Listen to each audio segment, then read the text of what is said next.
Hello प्यारे बच्चों, देखिए आज है 11th क्लास की फ़िज़िक्स और चल रहा है बच्चों चैप्टर नंबर 11th जिसका नाम है द्रव्य के तापीय गुण, that is thermal properties of matter. और इस चैप्टर का बच्चों आज रहेगा लेक्चर नंबर 4। ये पिछला लेक्चर है और आज रहेगा बच्चों लेक्चर नंबर 4। ओके बच्चों, लेक्चर नंबर 4 पढ़ेंगे आज। और इस चैप्टर में बच्चों आज आपका टॉपिक रहेगा आपकी एनसीईआरटी बुक का 11.5वां टॉपिक जिसका नाम है तापीय प्रसार, जिसको बच्चों हम कहते हैं थर्मल एक्सपेंशन। थर्मल एक्सपेंशन या इसको हम ऊष्मीय प्रसार भी कह सकते हैं। कहीं किसी किताब में आपको ये लिखा मिल जाएगा तो कंफ्यूज न हो, ऊष्मीय प्रसार भी कह सकते हैं। क्या है बच्चों ये थर्मल एक्सपेंशन, इसको आप समझते हैं कि देखो बच्चों अधिकांशतः पदार्थ क्या होता है गर्म करने पर यानी उनका ताप बढ़ाने पर वो आकार में बढ़ जाते हैं। इसी क्रिया को हम क्या कह देते हैं, तापीय प्रसार या ऊष्मीय प्रसार। यानी किसी वस्तु को गर्म करने पर, किसी वस्तु को गर्म करने पर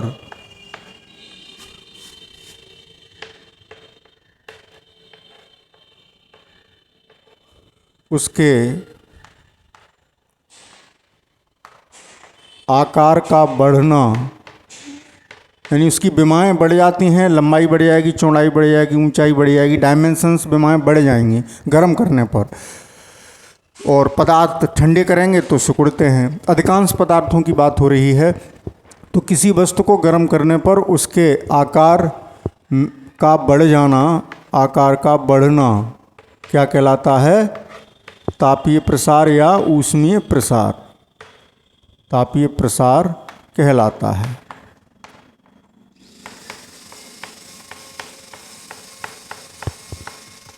अब बच्चों ये प्रसार 3 प्रकार का हो सकता है।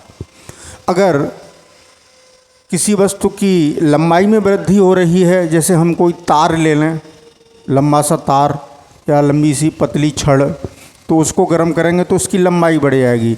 तो लंबाई बढ़ती है, ये 3 प्रकार का हो जाएगा तापीय प्रसार। जो तापीय प्रसार है, अगर लंबाई में वृद्धि हो रही है, लंबाई बढ़ती है तो उसको कहेंगे रेखीय प्रसार। क्या कहेंगे, रेखीय प्रसार। लंबाई का बढ़ना या लंबाई में वृद्धि होना गर्म करने पर। अब इसकी परिभाषा ऐसी बना लोगे कि जब किसी छड़ को गर्म करते हैं तो उसकी लंबाई बढ़ जाती है, इसको हम क्या कह देते हैं, रेखीय प्रसार यानी लीनियर एक्सपेंशन। या ऐसे लिख दूँ, लंबाई में वृद्धि गर्म करने पर। यानी जनरल बात है, अगर लंबाई में वृद्धि हो रही है तो उस प्रसार को हम रेखीय प्रसार यानी लीनियर एक्सपेंशन कहेंगे। ठीक है बच्चों। और यदि क्षेत्रफल में वृद्धि हो रही है, अगर संक्षेप में लिख रहा हूँ मैं, अगर क्षेत्रफल में वृद्धि हो रही है तो क्षेत्रीय प्रसार। क्षेत्रीय प्रसार दैट इज सुपरफिशियल एक्सपेंशन। ठीक है। यदि आयतन में वृद्धि हो रही है, उस पदार्थ का आयतन बढ़ रहा है गर्म करने पर, आयतन में वृद्धि हो रही है तो वो क्या कहलाएगा, आयतन प्रसार। आयतन प्रसार कहलाएगा यानी वॉल्यूम एक्सपेंशन।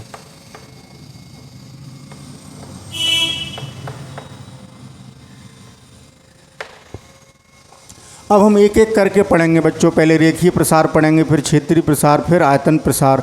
जब हम रेखीय प्रसार पढ़ेंगे तो वहाँ रेखीय प्रसार गुणांक भी आएगा क्षेत्रीय प्रसार पढ़ेंगे तो क्षेत्रीय प्रसार गुणांक आएगा, आयतन प्रसार पढ़ेंगे तो आयतन प्रसार गुणांक आएगा। आगे पढ़ेंगे तब समझ में आएगी बात। तो जल्दी से इसका स्क्रीनशॉट ले लें, फिर मैं आगे चलूँगा। अब पढ़ाऊँगा रेखीय प्रसार के बारे में।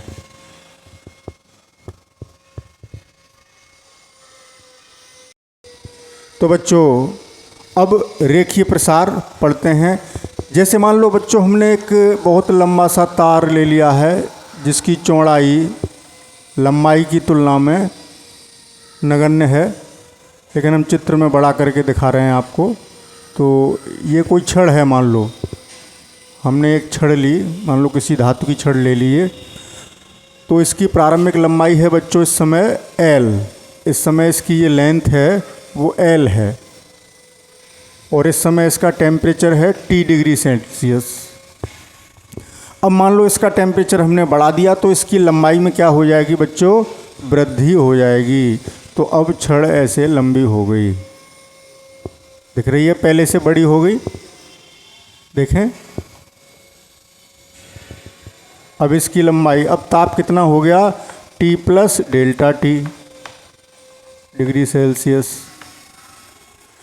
डेल्टा T बढ़ा दिया हमने टेम्परेचर, तो लंबाई L प्लस डेल्टा L बढ़ गई।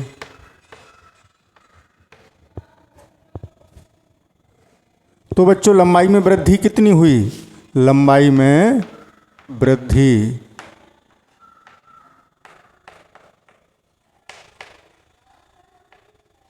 लंबाई में जो वृद्धि हुई वो हो गई डेल्टा L की। और तापांतर कितना है, तापांतर T से T प्लस डेल्टा T बढ़ा है, यानी डेल्टा T टेम्परेचर हमने उसको बढ़ाया है, उसको ऊष्मा दी, गर्म किया और उसका टेम्परेचर बढ़ाया, लंबाई बढ़ गई। इसी को हम क्या कहते हैं, रेखीय प्रसार। ठीक है ना, लंबाई का बढ़ जाना रेखीय प्रसार कहलाता है। किसी वस्तु को गर्म करने पर उसकी लंबाई में होने वाली वृद्धि को रेखीय प्रसार कहते हैं। इस बात को लिख लेंगे, आप समझ चुके हैं, बहुत सिंपल सी बात है। किसी पदार्थ को गर्म करने पर उसकी लंबाई में वृद्धि होना रेखीय प्रसार कहलाता है। अब बच्चों ये जो लंबाई में वृद्धि है वो डिपेंड करती है, किस किस पर निर्भर करेगी। ये जो लंबाई में वृद्धि हमने डेल्टा L ली वो किस किस पर डिपेंड करेगी, अनुक्रमानुपाती होगी बच्चों। एक तो इस बात के प्रारंभिक लंबाई के, यानी जितनी ज़्यादा लंबी छड़ होगी गर्म करने पर उतनी ही ज़्यादा वृद्धि होगी उसकी लंबाई में। और तापांतर पर, जितना ज़्यादा टेम्परेचर तक गर्म करोगे उतनी ही ज़्यादा लंबाई में वृद्धि होगी। ठीक है, तो अगर हम यहाँ प्रोपोर्शनैलिटी का साइन हटा दें तो एक नियतांक आ जाएगा alpha, alpha into L into delta T। ठीक है, तो डेल्टा L इतना आ गया। जहाँ एल्फ़ा एक नियतांक है, जहाँ एल्फ़ा क्या है, एक नियतांक है बच्चों, जिसे क्या कहते हैं, रेखीय प्रसार गुणांक। उस पदार्थ का, जिस पदार्थ की ये छड़ बनी है, रेखीय प्रसार गुणांक। ठीक है, कोफिशिएंट ऑफ, कोफिशिएंट ये आई है बच्चों, कोफिशिएंट ऑफ लीनियर एक्सपेंशन। तो यहाँ से अल्फ़ा कितना आ गया बच्चों, देखें, अल्फ़ा बराबर आ गया डेल्टा L बटे L इंटू डेल्टा T। ये फार्मूला आ गया अल्फ़ा का। ठीक है, समीकरण नंबर डालते चलते हैं। इसको 1 डाल लिया, इसको 2 डाल लिया। ठीक है, आप क्रम से डालते जाना। तो बच्चों अगर इसकी यूनिट देखें तो यहाँ देखें, मीटर से मीटर कट गया, यहाँ रह गया इसका मात्रक प्रति डिग्री सेल्सियस। या SI मात्रक की बात करें, SI मात्रक, SI मात्रक, SI यूनिट क्या होगी इसकी, प्रति डिग्री केल्विन। ओके, बात समझ में आ गई। अगर इसकी परिभाषा निकालना चाहें तो अगर हम L1 ले लें, L कितना ले लें, एकांक, L बराबर ले लें इसे 1 और डेल्टा T 1 डिग्री सेल्सियस, तो अल्फ़ा बराबर कितना आएगा, डेल्टा L। यानी एकांक किसी छड़ को 1 डिग्री सेंटीग्रेड तक गर्म करने पर उसकी एकांक लंबाई में जितना परिवर्तन होता है उसे हम रेखीय प्रसार गुणांक कहते हैं बच्चों। ठीक है, ये किताबों में आपको लिखी मिल जाएगी डेफिनेशन, तो ये समझने के लिए थी। तो जल्दी से इसका स्क्रीनशॉट लें, फिर चलेंगे क्षेत्रीय प्रसार पर बच्चों। अब चलते हैं बच्चों क्षेत्रीय प्रसार पर। तो देखो, अगर हम कोई चादर लें, जैसे हमने एक चादर ले ली जिसका क्षेत्रफल A है, ठीक है, और इसको टेम्परेचर बढ़ा दिया। इस समय टेम्परेचर था T, टेम्परेचर कितना है T डिग्री सेल्सियस है मान लो, और उस समय एरिया है A, तो इसकी लंबाई भी बढ़ेगी, यानी लंबाई भी बढ़ेगी और चौड़ाई भी बढ़ेगी गर्म करने पर, यानी पूरा क्षेत्रफल बढ़ रहा है सीट का, समझ रहे हैं। तो ये घटना क्या कहलाएगी? क्षेत्रीय प्रसार। और ये ये क्षेत्रफल कितना हो गया बढ़ के A प्लस डेल्टा A, कब? जब हमने टेम्परेचर कर दिया T plus delta T, temperature delta T बढ़ा दिया। तो यानी टेम्परेचर तापांतर कितना है? डेल्टा T डिग्री सेल्सियस का, इतना ताप बढ़ाया है। और क्षेत्रफल में वृद्धि कितनी हुई? क्षेत्रफल में वृद्धि हो गई कितने की? डेल्टा A की। यानी देखो, टेम्परेचर T था तो क्षेत्रफल A था, टेम्परेचर T प्लस dt कर दिया तो क्षेत्रफल हो गया A प्लस डेल्टा A, वो dt क्या? डेल्टा T कर दिया तो A प्लस डेल्टा A, तो डेल्टा A ही तो बढ़ गया। तो ये जो क्षेत्रफल में वृद्धि है वो किस किस पर निर्भर करेगी? यानी अनुक्रमानुपाती होगी सीधी सीधी। जितनी बड़ी चादर लोगे गर्म करने पर उतनी ही ज़्यादा क्षेत्रफल में वृद्धि होगी, यानी क्षेत्रफल के।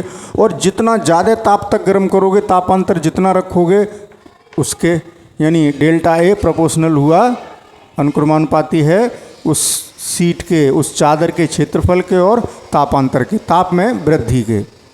बात समझ रहे हैं ना? जितनी बड़ी चादर लोगे क्षेत्रफल उतना ही बढ़ेगा, जितने ज़्यादा गर्म करोगे क्षेत्रफल उतना ही बढ़ेगा, सीधे सीधे अनुक्रमानुपाती है। और इस प्रोपोर्शनैलिटी को, इस समानुपात को हटाएंगे बच्चों तो एक कांस्टेंट आता है beta into A into delta T, ये आ गया, इतनी वृद्धि होगी। बात समझ रहे हैं? ये है समीकरण नंबर 2 आ गई थी पहले, 3 ये हो गई। और इससे बीटा देखोगे तो बीटा कितना आ जाएगा? डेल्टा A बटे A इंटू डेल्टा T, ये आ गई समीकरण नंबर 4। यहाँ जो बीटा है,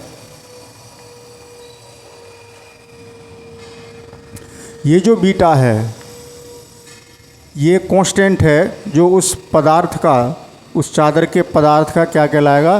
क्षेत्रीय प्रसार गुणांक। क्षेत्रीय प्रसार गुणांक, कोफिशिएंट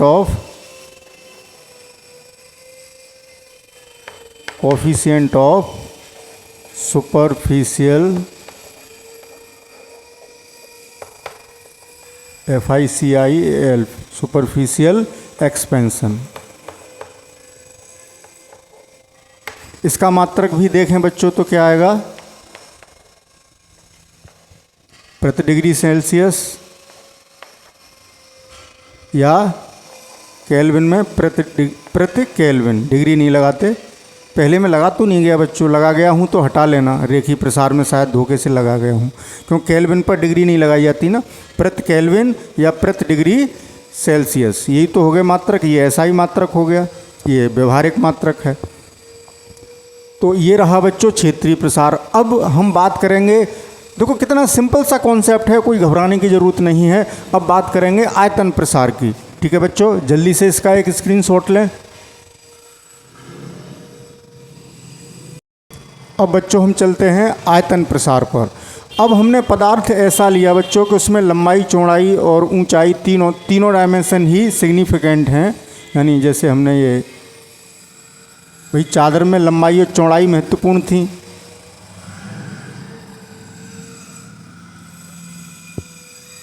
इसे हमने एक ये लिया,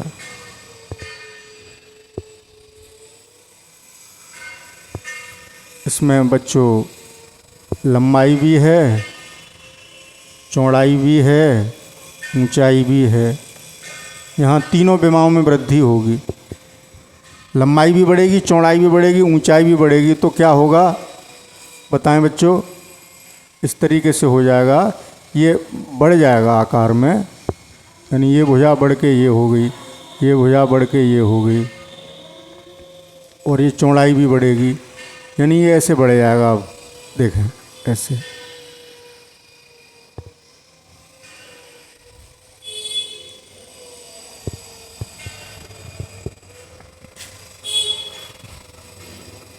तीनों चीज़ बढ़ेंगी ना।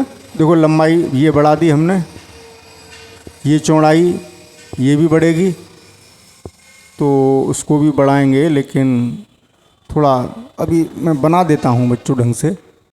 सभी डायमेंशन नहीं दिखा रहे, घिचपिच हो जाएगी चित्र में, ऐसे ही देख लो, ये बड़ा हो जाएगा बच्चों कुछ इस तरीके से बड़ा हो जाएगा। इधर की विमाएँ नहीं दिखा रहा, चित्र में कॉम्प्लिकेशन हो जाएगी। पहले आयतन v था, अब बढ़ के कितना हो गया, v प्लस डेल्टा v बढ़ गया। यानी यहाँ भी आएगी ना एक रेखा ऐसे करके, वो मैं दिखा नहीं रहा हूँ बच्चों, ठीक है, क्योंकि चित्र बहुत कठिन लगने लगेगा। यहाँ भी आएगी ऐसे करके आएगा कुछ ऐसे, एक यहाँ भी आएगी, तो चित्र कठिन हो जाएगा ना। फिर बात समझ रहे हैं? तो मैं ऐसे ही दिखा देता हूँ, ऐसे ही समझ जाएं, बड़ा हो जाएगा, तीनों चीज़ बढ़े जाएंगी। ये एक साइड दिखा देते हैं पूरी। अब आप समझ रहे होंगे मैं क्या कहना चाह रहा हूँ। एक यहाँ भी आएगी, वो फिर दिखा नहीं रहे, छुप जाएगी ना, यहाँ ऐसे दिखा दो, तो बढ़ गया आयतन, v प्लस डेल्टा v हो गया। ये कब था, यानी T डिग्री सेल्सियस जब टेम्परेचर था तब आयतन था v, और हमने टेम्परेचर बढ़ा दिया T प्लस डेल्टा T कर दिया, तो कितना हो गया, T प्लस डेल्टा T करने पर v प्लस डेल्टा v। तो आयतन में वृद्धि कितने की हुई, डेल्टा v की। आयतन में वृद्धि डेल्टा v की, और तापांतर कितना हुआ यहाँ, डेल्टा T का। तो यहाँ भी आयतन में वृद्धि अनुक्रमानुपाती होगी बच्चों। किस किस बात पर निर्भर करेगी कि प्रारंभिक आयतन था कितना, यानी जितना बड़ा ये ठोस लोगे उसका आयतन उतना ही ज़्यादा बढ़ेगा, और टेम्परेचर जितना ज़्यादा बढ़ाओगे आकार में, आयतन में, उतना ही ज़्यादा परिवर्तन होगा, वृद्धि होगी। तो यहाँ भी जब प्रोपोर्शनैलिटी का साइन हटाएंगे तो एक कांस्टेंट अब यहाँ आएगा, gamma v into delta T. ये आ गई आपकी समीकरण नंबर 5, ठीक है। और यहाँ से गामा बराबर कितना आ गया, डेल्टा v बटे v इंटू डेल्टा टी। तो यहाँ गामा क्या कहलाएगा बच्चों, सिंपल सी बात, अब आप अपने आप बता देंगे, आयतन प्रसार गुणांक। आयतन प्रसार गुणांक, इंग्लिश में क्या कहेंगे इसको, कोफिशिएंट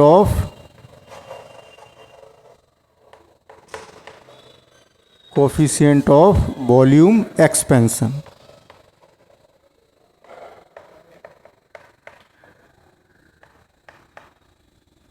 ठीक है। इसका मात्रक भी भाई देखो, आयतन और आयतन दोनों हैं तो वो विमाएँ कट गई, केवल टेम्परेचर की विमा रहेगी। तो मात्रक क्या हो गया, यहाँ भी तीनों गुणांकों के मात्रक सेम रहेंगे, प्रति डिग्री सेल्सियस या प्रति केल्विन। ओके बच्चों, याद रहेगी बात, ठीक है। ये आयतन प्रसार गुणांक हुआ। अब बच्चों हम इन तीनों गुणांकों में संबंध पढ़ेंगे कि अल्फा में ये रेखीय प्रसार गुणांक था, ये क्षेत्रीय प्रसार गुणांक, ये आयतन प्रसार गुणांक, इनमें आपस में क्या रिलेशन है, इनमें एक आपस में संबंध है, उसको पढ़ेंगे बच्चों। अभी पहले इसका एक स्क्रीनशॉट ले लें जल्दी से।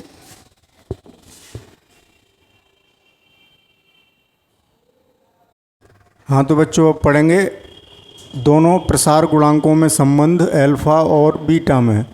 तो रिलेशन डालते हैं अल्फ़ा व बीटा में संबंध, अर्थात हम क्या पढ़ने जा रहे हैं बच्चों, रेखीय प्रसार गुणांक और क्षेत्रीय प्रसार गुणांक में रिलेशन, उनमें क्या संबंध है। तो देखिए एक वर्गाकार शीट लेते हैं, हमने एक शीट ली, एक चादर वर्गाकार जिसकी लंबाई L और चौड़ाई भी L। जब इसको गर्म करेंगे T डिग्री सेंटीग्रेड तक, T प्लस डेल्टा T ताप तक अगर इसको गर्म करते हैं तो इसकी लंबाई भी बढ़ेगी और चौड़ाई भी बढ़ेगी। अब चूंकि लंबाइयाँ और चौड़ाइयाँ बराबर हैं इसलिए इनमें वृद्धि भी कैसी होगी बच्चों, बराबर। तो नई लंबाई कितनी हो गई L प्लस डेल्टा L, और नई चौड़ाई कितनी हो गई L प्लस डेल्टा L। ठीक है, यानी जब हमने T डिग्री सेंटीग्रेड पर था तब लंबाई थी L, और जब हमने temperature T plus delta T कर दिया तो लंबाई हो गई L प्लस डेल्टा L। तो क्षेत्रफल में परिवर्तन निकालते हैं। इससे पहले हम यहाँ पर लिख दें कि हमने 3 रिलेशन पढ़े थे बच्चों। देखो अल्फ़ा बराबर डेल्टा L बटे L इंटू डेल्टा T, ये आई थी आपकी समीकरण नंबर 2।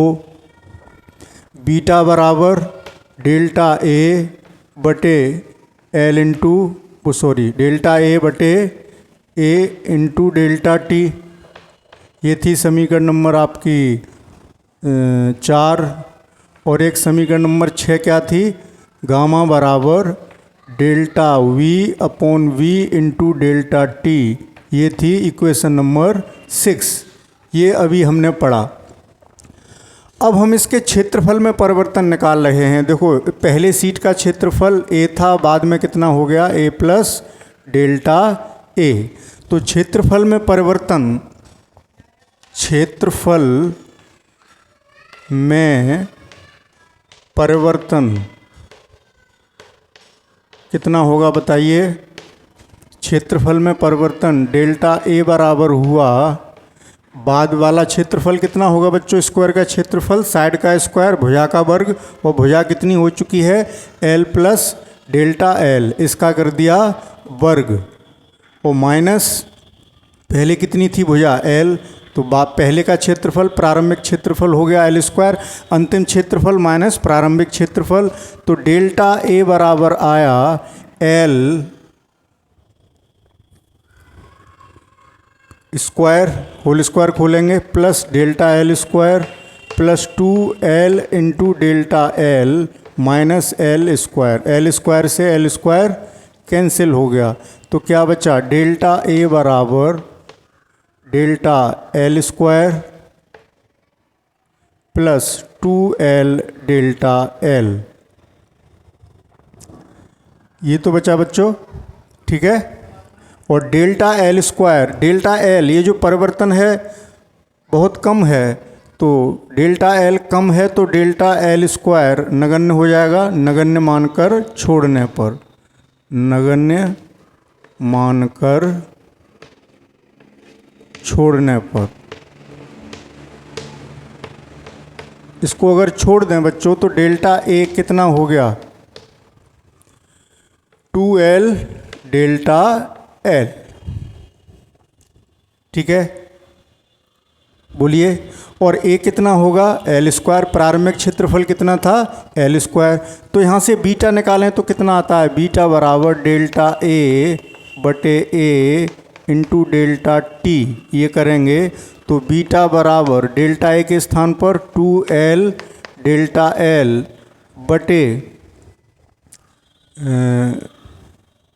बटे A का मतलब A की जगह L स्क्वायर रखेंगे इंटू डेल्टा T, एक L स्क्वायर एक L से कट गया तो क्या रह गया, बीटा बराबर रह गया बच्चों ट्वाइस ऑफ डेल्टा L बटे L इंटू डेल्टा T, ये बचा।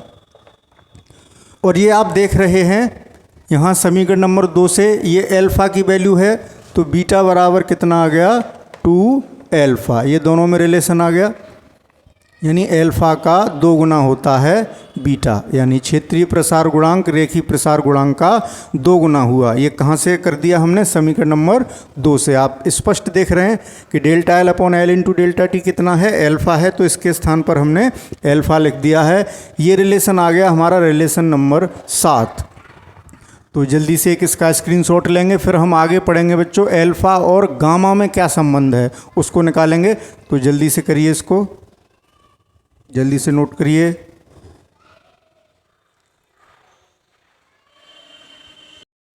तो बच्चों अब आगे पढ़ते हैं एल्फा व गामा में संबंध।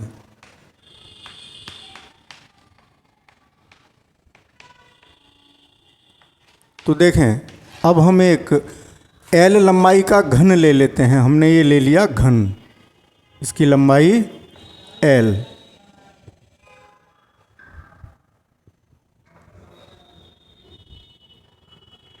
ये घन लिया, इसकी लंबाई एल, चौड़ाई एल, ऊंचाई भी एल। तो इसका आयतन कितना हो गया? प्रारंभिक आयतन v। देखो t डिग्री पर आयतन है v और t प्लस डेल्टा t पर आयतन बढ़ जाएगा, लंबाई भी बढ़ेगी, चौड़ाई भी बढ़ेगी, तो v प्लस डेल्टा v हो जाएगा। और इस समय लंबाई कितनी है? l, और इस समय लंबाई है l प्लस डेल्टा l। यानी जब इसको गर्म करेंगे तो मैंने बताया था बच्चों, ऐसे एक साइड बना देता हूँ, इस तरीके से लंबाइयाँ चौड़ाइयाँ सब बढ़ेंगी।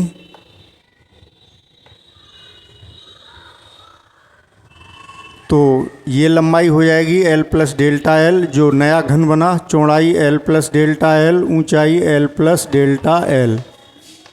तो प्रारंभिक आयतन तो v कितना हो जाएगा? l Q. और अंतिम आयतन कितना हो जाएगा? यानी जो v प्लस डेल्टा v है वो कितना होगा बताइए। अब साइड कितनी हो गई? l प्लस डेल्टा l, तो l प्लस डेल्टा l का होल क्यू। इसमें से इसको घटा दें तो डेल्टा v मिल जाएगा। तो डेल्टा v बराबर मिल गया l प्लस डेल्टा l का whole cube minus l cube. तो डेल्टा v बराबर a प्लस बी का होल क्यू खोलते हैं, A cube that is L cube plus B cube that is delta L cube plus 3ab square, यानी 3l delta L square plus 3a square B, यानी 3l square delta L minus L cube. L cube से L cube cancel out हो गया। अब देखें delta L छोटा है तो उच्च घात के पदों को छोड़ देंगे, एक इसको छोड़ देंगे डेल्टा एल क्यू को, और एक इसको छोड़ देंगे। यहाँ डेल्टा एल स्क्वायर हो रहा है। डेल्टा एल छोटा होने के कारण, छोटा होने के कारण डेल्टा एल स्क्वायर व डेल्टा एल क्यू के पदों को छोड़ने पर, के पदों को छोड़ने पर, इनको छोड़ दिया बच्चों हमने, जो मैंने अंडरलाइन किए हैं। तो डेल्टा v बराबर रह गया और 3l स्क्वायर डेल्टा l। ठीक, अब हम गामा निकालते हैं। तो गामा बराबर क्या होगा? Delta v upon v into delta t। तो देखें गामा बराबर कितना आ गया? डेल्टा v के स्थान पर 3l स्क्वायर डेल्टा l बटे v के स्थान पर एल क्यू।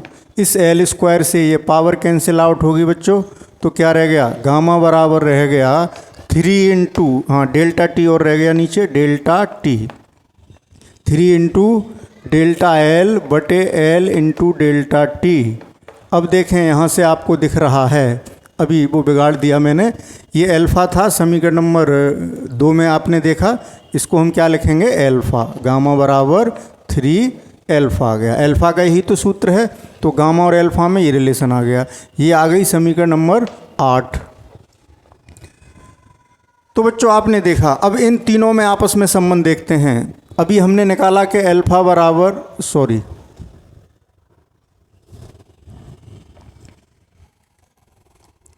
अभी हमने निकाला कि बीटा बराबर 2 एल्फ़ा और गामा बराबर आ गया 3 एल्फ़ा। तो अल्फ़ा बीटा गामा में अगर हम रेशियो निकालें तो कितना मिलेगा बच्चों, यानी alpha ratio beta ratio gamma बराबर कितना मिलेगा।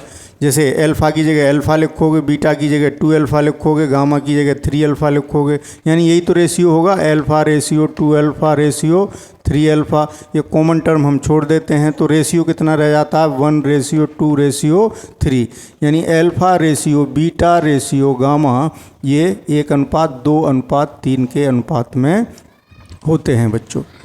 ठीक है, तो ये तीनों में आपस में रिलेशन आ गया। इस रिलेशन को एक्सप्रेशन दे दो 9। तो अल्फ़ा और बीटा में और अल्फ़ा और गामा में, बीटा और गामा में, तीनों में आपस में रिलेशन हमने यहाँ पढ़ लिए बच्चों। तो ये इस तरीके से आज रहा ऊष्मीय प्रसार यानी तापीय प्रसार, थर्मल एक्सपेंशन, या इसको हम 3 टाइप में पढ़ा हमने, लीनियर, सुपरफिशियल और वॉल्यूम एक्सपेंशन। तीनों प्रकार के हमने प्रसार पढ़ लिए हैं। तो आज तापीय प्रसार हम कंप्लीट कर दिया है बच्चों। तो इसका अच्छा सा नोट्स बनाइएगा। तो इसका जल्दी से स्क्रीनशॉट ले लें। फिर मैं एक लास्ट बात और बताने जा रहा हूं कि लेंथ जो बढ़ती है उसको हम किस तरीके से कैलकुलेट कर सकते हैं। जल्दी से स्क्रीनशॉट लें।